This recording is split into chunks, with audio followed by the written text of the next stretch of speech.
Så jeg har lige sat et lille forsøg op, så I faktisk kan se, hvordan at defogged anti-dupe faktisk virker. Det her det er de briller, jeg plejer at bruge, når vi er ude at spille hardball. Og fra sidste uge, der brugte jeg selvfølgelig anti-dupe, så nu renser jeg lige af for at være helt sikker på, at der ikke er en anti-dupe på, så man måske bedre kan se forskellen.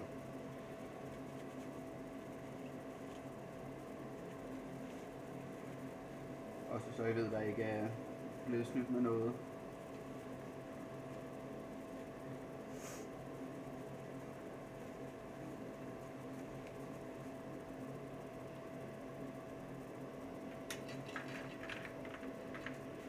Nå. Skal vi se her. Så man kan se, så dukker de faktisk med det samme. Jeg lige prøve at tage af.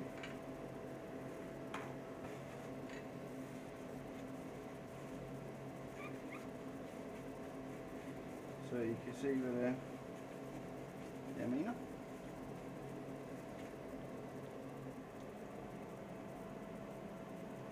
I er allerede dukket til.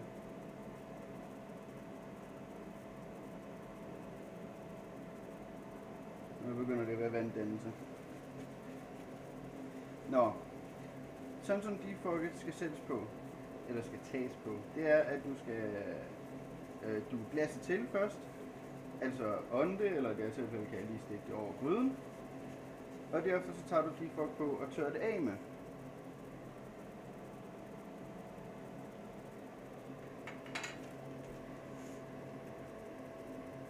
Den er åben, den åbner jeg i sidste spil, eller sidste spil i dag, så den brugte jeg faktisk hele dagen der, og jeg tror jeg ved ikke om jeg brugte den 1 eller 2 gange i løbet af hele dagen måske. Så når du er på, så tager jeg bare på begge sider for at være sikker på, så kan jeg tage begge sider af.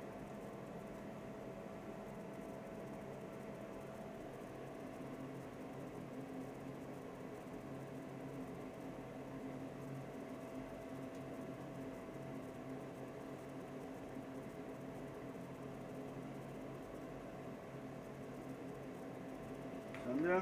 Det var halvdelen af brillen i hvert fald. Jeg skal prøve at sætte nogle fingeraftryk på den anden side.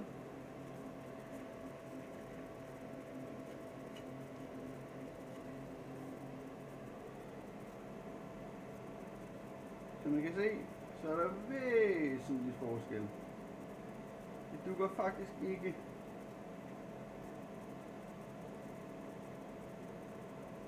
Og i så fald så er det meget lidt. Og det her det er så ekstremt, vi snakker. Så, men I kan jo tage det for gode veje eller hvad være. Jeg er super glad for det. Og det ved jeg, det er der rigtig mange andre, der også har. Så god fornøjelse, hvis I vælger at købe det.